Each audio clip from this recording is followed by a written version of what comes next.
fl-isem tal-Missier u tal-Iben u tal-Ispiritu Santu. Il-grazzja ta' Sidna Ġesu Kristu li mħabba tal-Alla l-Missier u l-għaqda fl-Ispiritu Santu tkun magħkom il-koll. Illum qegħdin infakru t-tifkira tal-martirju ta' San Ġwan Battista. L-uniku qaddis wara il-Madonna li niċċelebraw kemm it-twelid u kemm il-mewt tiegħu.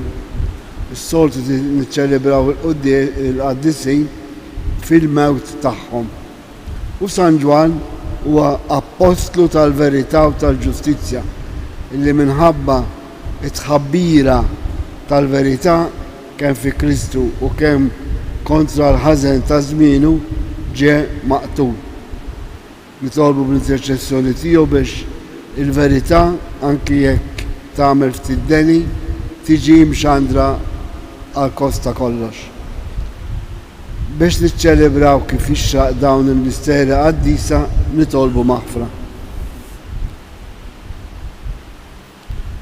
Nistqal Alla li jista' kollox u lilkom ħuti li jingħaddi b'ħafna bil-ħsieb, bil-kliem, bil-għamin u billi ħallejt birijieti tija tiegħi bl-akbar tija tiegħi. Għalhekk nitlob lill-imqazza Marija dejjem Verġni lill-anġu l-qaddisin kollha u lilkom ħuti biex titolbu għalija l-mulej Alla tagħna. Iħenna lina Alla li jista' kollox jaħfrilna d-nubitna u jwassalna għal ħajja ta' dejjem. Mulej ħnina, Kristu ħnina, mulej ħnina. Il-udisa din nofruha għal Giuseppe, Margarita u Joseph Camilleri. Nitolbu.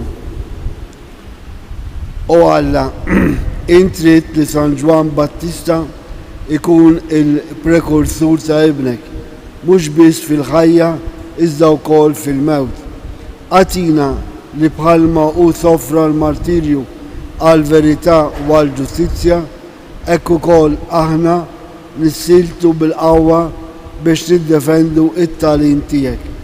Bibnek Ġesu Kristu Sidna li hu Alla u miegħek jgħix u jsaltan flimkien mal-Ispiritu Santu għal dejjem ta' dejjem.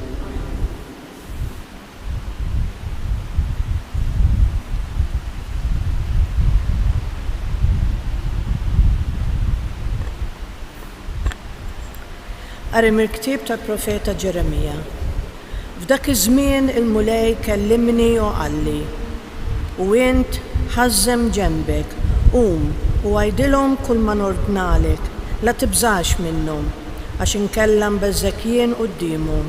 Arani, illum se nagħmel minnek belt fortizza, kolonna tal-ħadid, ħajt tal-bronż kontra l-pajjiż kollu, kontra Slaten ta' Ġuda u l-prinċpijiet tiegħu, kontra l-qassisin tiegħu u l-poplu tal-pajjiż.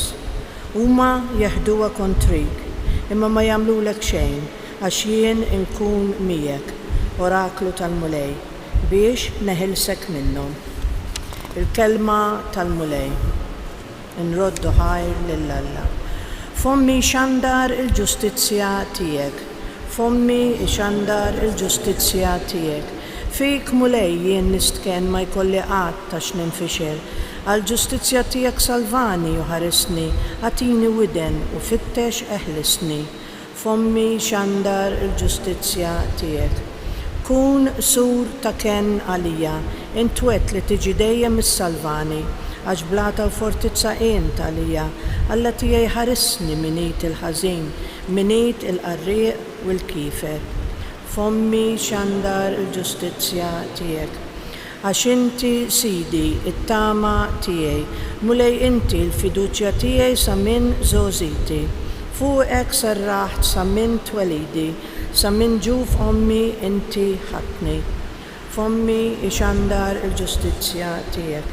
Fommi xandar il-ġustizzja tiegħek, il-jum kollu l-emejjel tal-għajnuna tiegħek. O Alla, sa minn żożiti int tallimtni u jiena sissa għadni inxandar eġubijietek. Fommi xandar il-ġustizzja tiegħek. Alleluja, alleluja, alleluja. ħenjen dawk li huma persegwitati minħabba fil-ġustizzja, għax tagħhom hija s-saltna tas-smawiet. Alleluja, alleluja.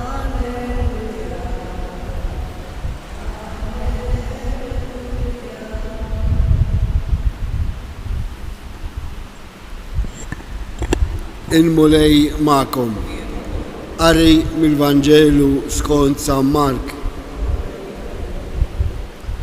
Dak iż-żmien Erodi bat jarresta lil Ġwanni u qaflu fil-ħabs minħabba Erodija, mart ħuħ Filippu, billi kien iżżewwiġew.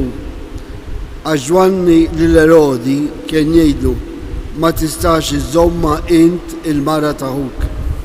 U għalhekk Erodija saret tobot u kienet trid toqtolu, imma ma kienx jista' għax Erodi li kien jaf x'raġel tajjeb u għaddiż kien Ġwanni kien jibda minnu u kien iħarsu mill-lawx u kien iħobb joqgħod jisimgħu għad li kien jibqa' mħasseb ħafna wara li jisimgħu.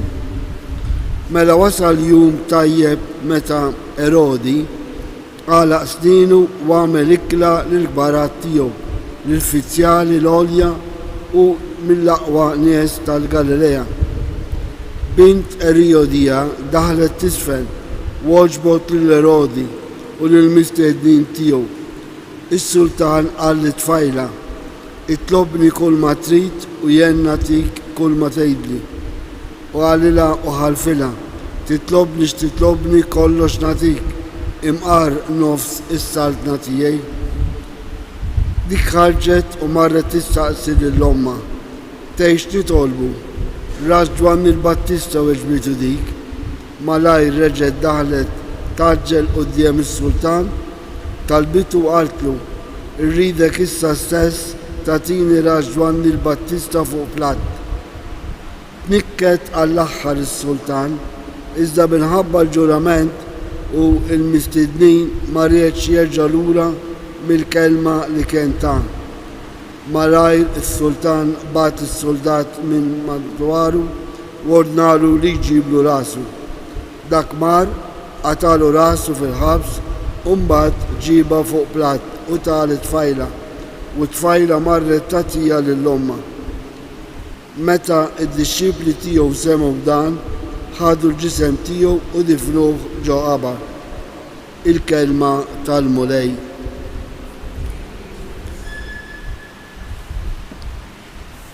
Smajna li l-Alla fl-ewwel qari meta l-profeta jgħid li huwa imsejjaħ minn Alla biex akkosta kollox ixxandar il-ġustizzja u l-verità. Anke jekk is-semmija jew il-poplu mhux dejjem kien jisma' din il-verità li tħabbar il-kelma ta' Alla. Issa aħna għandna xhieda kbira ta' San Ġwan Battista illi l-ewwel nett kellu rabta kbira mal-mulej Ġesu. Qabel ma twieled Ġwan Battista feraħ għall-ewwel darba li iltaqa' ma' Ġesu fil-ġuf ta' Marija. U hekk ukoll fil-ħajja dejjem kien ixxandar li ġej wieħed aqwa minnu biex ixxandar is-saltna ta' Alla. U baqa' sejjer hekk meta anke ħabru bħala dak il-ħaruf ta' Alla li jneħħi id-nubet tad-dinja. Il-missjoni ta' San Ġwan Battista x'tallimna llum illi il-Knisja mibgħuta minn Alla għandha dmir u d-dover u d-dritt li xxandar il-ġustizzja. Anke jekk in-nies jekk aħna stess forsi mhux dejjem nisimgħu la l-kelma tal-Alla u lanqas it-tagħlim tal-Knisja.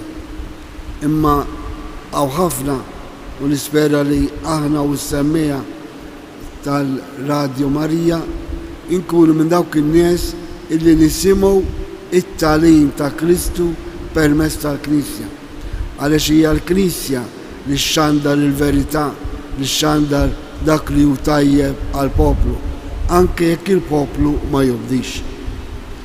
Il-Ġwanni Battista nistgħu nsejħulu apostlu tal-verità u tal-ġustizzja, illi ma għadx jibża mill-gbarat bħal Erodi li jgħidlu illi qed jagħmel ħażin, għaliex il-ġustizzja hekk titlob, it-tajjeb ngħidulu tajjeb u l-ħażin ngħidulu ħażin.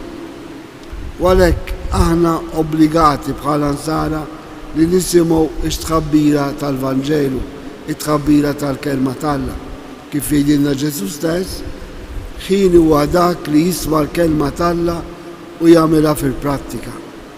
San Ġwan Battista hekk jallimna illi nagħmlu ħillitna biex inwettqu r-rida tal-Alla. U Ġwanni biex iwetta r-rida tal-Mulej, iwetta il-missjoni tiegħu, sofra il-martirju. U hawnhekk nixtieq nistidinkom tagħtu każ għal dak li qed jgħidilna l-isqof tagħna Anton Tewma matul il-festi fil-parroċċi tagħna.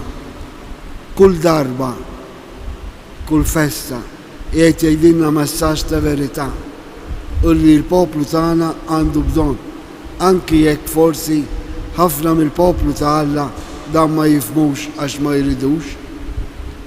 Per eżempju, il-ħadd li għadda fil-festa ta' Nsielem ġibet l-attenzjoni ta' kull kategorija tal-poplu tal-Alla, mit-tfal sa' xjuħ, ir-responsabilità kristjana biex jgħixu il-vokazzjoni nisranija. U għalhekk tajjeb illi nagħtu ftit każ ta' din ix-xandira li l-isqof tagħna qed jagħmlilna matul dan is-sajf, għaliex fl-aħħar mill-aħħar huwa għandu żmien li jxandar il-ġustizzja. U aħna għandna wkoll id-dbir li nisimgħu il-verità u nitolbu l-Ispirtu Santu jagħtina l-grazzja li nwettquha.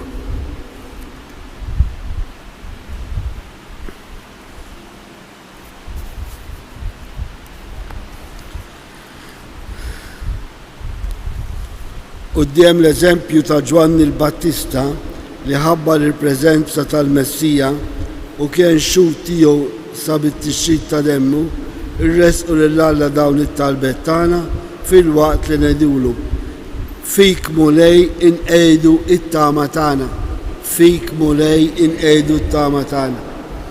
Sabiex il-Knisja tkun dejjem attenta għas-sinjali ta' żmenijiet u tara fil-preżenza tal-Mulej fl-istorja tal-bnedmin nitolbu fik Mulej inqegħdu t-tama tagħna. Sabiex il-lut jaslu jarfu li fi Kristu tinsab il-milja tas-salvazzjoni universali nitolbu. Sabiex il-persuni konsagrati ikunu fid-dinja profeti kuraġġjużi bħalma kien Ġwanni l-Battista nitolbu.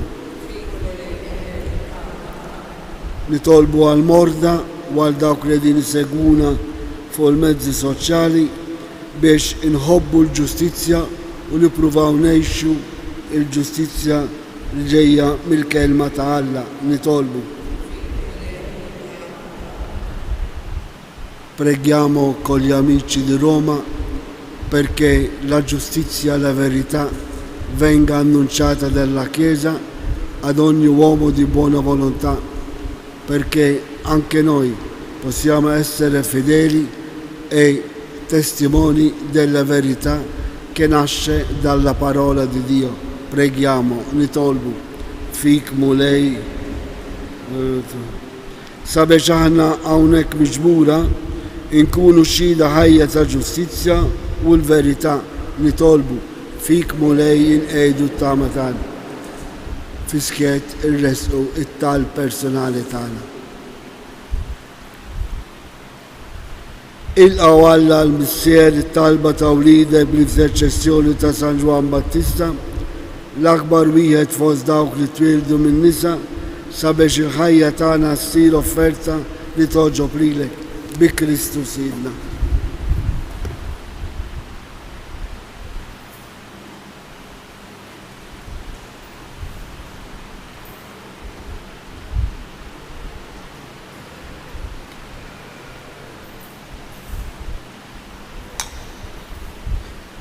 Imbirek int mulej Alla tal-ħolqien kollu, għax fit-tjubita jtajtna dan il-ħobs li nofrulek, frott tal-art u xogħol il-bniedem li minnu jisralina il-ħobs tal-ħajja.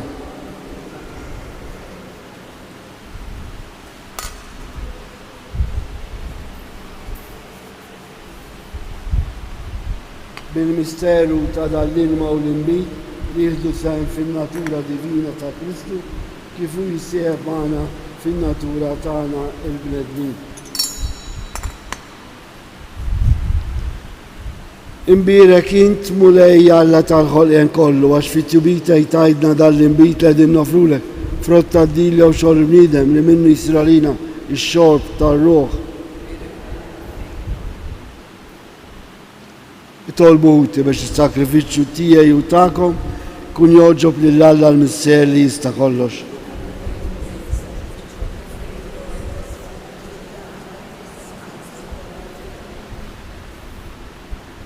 Aħna u niċċelebraw it-tifkira tas-salvazzjoni tagħna, nitolbuk tħenna lina mulej biex dan is-sagrament tat-tjieba tiegħek ikun għalina sinjal ta' għaqda u ta' rabta b'imħabba bi Kristu Sidna. Il-mulej ma'kom, nerfu qlubna l-fuq, nizukkar l-mulej Alla tagħna. Sewwa u xieraq tas-sew Missier Qaddis Alla ta' dejjem tista' kollox tajjeb u daġid tas-salvazzjoni tagħna li jildalodu u f'kull sitwazzjoni tal-ħajja irrodulek ħajr bi Kristu Sidna. Għaliex San Ġwan Battista ħan martirju għall-istqarrija ta' ismek biex bħal Kristu b'demmu jagħti xhieda tal-amejjel tiegħek ta' l-aġeb ta' verità u ġustizzja meta turi l-qawwa tiegħek fl-aqwa tagħha sewwa sew fejn hemm id-dajjef u s-saħħa lil min hu nieqes mill-ħila biex ikun jista' jixhed għalik bi Kristu Sidna. Għalhekk flimkien mal-qawwiet tas-sema qatt ma nifqu nfaħru fuq l-art u bla qiegħda intennulek l-innu tal-kobor tiegħek. Qaddis, Qaddis, Qaddis, mulej Alla tal-eżerċiti, smawet u l-art mlija bil-glorja tiegħek u sanna fil-għoli ta' smawet. Imbirek min ġej f'isem il-mulej u sanna fil-għoli ta' smawet.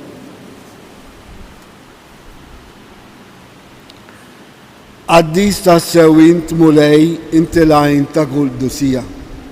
Qaddes għalhekk nitolbuk dal-offerti bil-barka tal-Ispirtu tiegħek biex isiru għalina il-ġisem u d-dem ta' Sidna Ġesu Kristu li meta kien se jingħata biex mir-rajħ ibati ħal ħobs rat il-ħajr qasam tal-disċipli tiegħu u qal ħudu u kulu il-kol minn dan għax dan huwa ġismi li jingħata għalikom.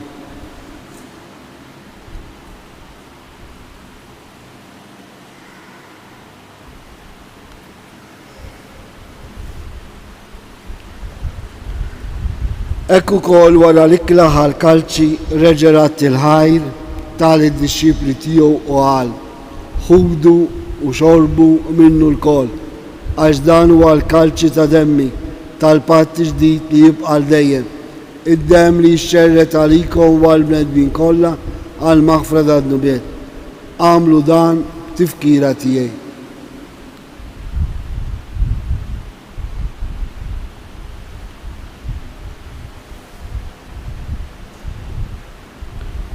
Danu il-misteru tal-fidi inħabru l-mettijek mulej inxandu bil-ferqa u mettijek nistenna juksama tiġi fi glorja. Għalhekk aħna u nagħmlu dam tifkira tal-mewt u l-awmien ta' Sidna Ġesu Kristu, nofrulek mulej il-ħof tal-ħajja u l-kalċi tas-salvazzjoni u rodulek ħajr għax għoġbok tilgħana hawn quddiemek biex nagħduk. Miċ-ċokontani tolbu l-Ispirtu Santi għadna f'ġisewijiet li dan jieħdu sehem il-ġisew id-dem ta' Kristu. Ftakar mulej fi knisja tiegħek imxerda mad-dinja kollha u taf li mħabba flimkien mal-Papa Franċesku, mal-isqof tagħna Anton, mal-Ministri u l-poplu li jint għażilt għalik. Ftakar fil-qaddejja tiegħek Giuseppe, Margherita u Joseph Camilleri li joġbok issejħilhom għal għandek minn id-dinja. Ftakar fħutna dak li raqdu bit-tama tal-awmien, ftakar ukoll fil-mejtin kollha, daħħalhom qudiemek fid-dar tas-seb tiegħek. Ħen għalina l-koll nitolbuk, għatilina wkoll il-wirt tal-ħajja ta' dejjem, flimkien mal-Verġi mqazzhom Malla Marija, San Giuseppe, l-Apostli, San Ġwan Battista u l-qaddisin kollha li jgħixu fil-biberija tiegħek sa mill-bidu tad-dinja. Għamel li magħhom infaħruk insebħuk Ġesu Kristu ibnek. Bi Kristu, ma' Kristu u fi Kristu jingħata lilek Alla missier li tista' kollox, flimkien mal-Ispiritu Santu, kull ġew glorja għal dejjem ta' dejjem. Flimkien nitolbu kif għallimna Ġesu, missierna li jinti fis-smawiet li tqaddes ismek, tiġi salnatek, ikun li trid int kif is-sema jda fl-ard. Ħobżna ta' kuljum għatina llum, aħfrinna d-nubitna, bħalma nafru li ħati għalina, la ddaħħalniex fid-ġejb iżda rriżna mid-deni. Eħlisna nitolbuk mulej minn kull deni, għatina fit-tjiba u ħina tiegħek il-paċi fi żmienna, biex inkunu ħirsa dejjem mid-dubu maħarsa minn kull inkwiet. Aħna u nistennew u nittamaw elena u l-miġġa tas-Salvatur tagħna Ġesu Kristu. Mulej Ġesu Kristu li għedt l-apostli tiegħek, inħallilkom islem, nagħtikom islem tiegħek, la tħares lejn nubitna, iżda ħares lejn il-fidi tal-Knisja tiegħek. Għati jaslem u laqda li jint trid fija, int li tgħix fis-saltan għal dejjem ta' dejjem. Il-paċi ta' Ġesu tkun dejjem magħkom. Għatu sinjal ta' paċi li xulxin. Il-ġisem u d-dem ta' Kristu f'dan il-kalċi li ser nitqarbu bihom ikunu jiswewna għal ħajja ta' dejjem. Ħaruf Alla li tneħħi d-nubet tad-dinja ħena lina. Mulej Ġesu Kristu tqarbina ma tkunx ta' kondanna lija. Iżda tjiba u l-ħarsen tiegħek, il-ħarsen u ferqan ta' ruħ u l-ġisem. Dan hu Ġesu, dan hu l-ħaruf Alla li jneħħi d-nubet tad-dinja. Ħejjin aħna l-mistiedna għall-ikla tal-ħaruf.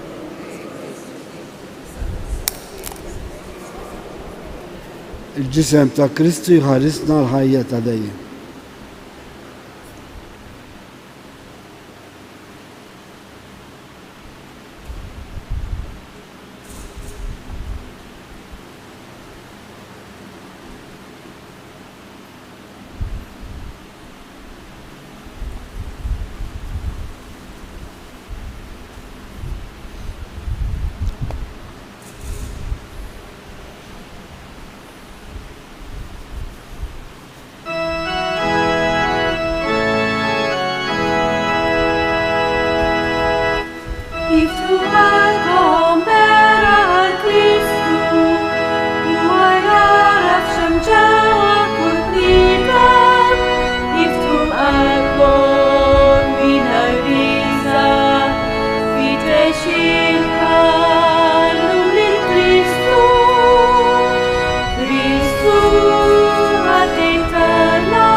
Domine visa, vitecilca lumii Christo.